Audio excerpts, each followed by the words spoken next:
I see the heartbreak that they know that they didn't keep things up, it kind of dried up, and they've lost their marriage over it.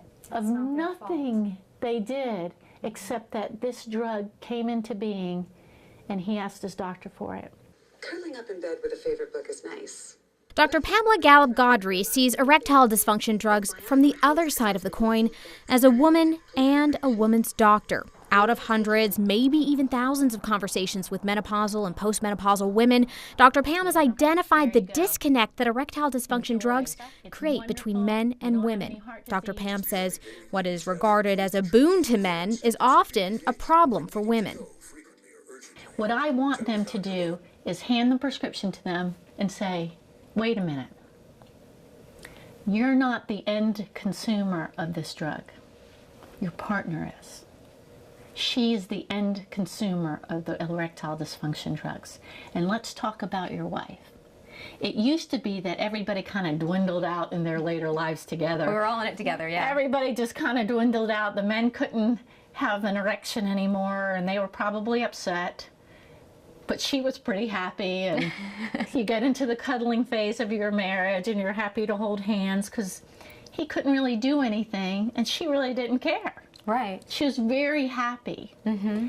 But once the erectile dysfunction drugs came back, and it revolutionized the sex life of millions of men, they came home from the doctor, and it works in 30 minutes. It's not going to work in 30 minutes for her. Now, the other thing you need to know is it takes a man on average 5 to 7 years to ask the doctor for a Viagra.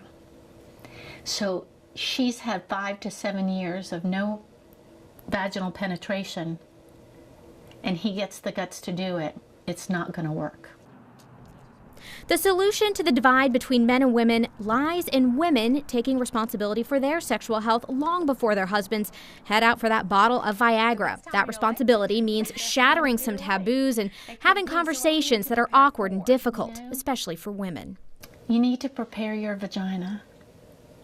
The V word. The V word that nobody wants to say. Every 8-year-old in this world probably knows what erectile dysfunction is. But we're not allowed to say vagina. But women let their vaginas go. And I am here to try to protect the menopausal vaginas of America.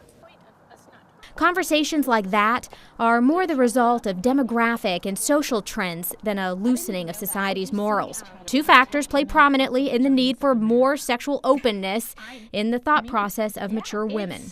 We have a huge divorce rate, up to 50%. Women are widowed.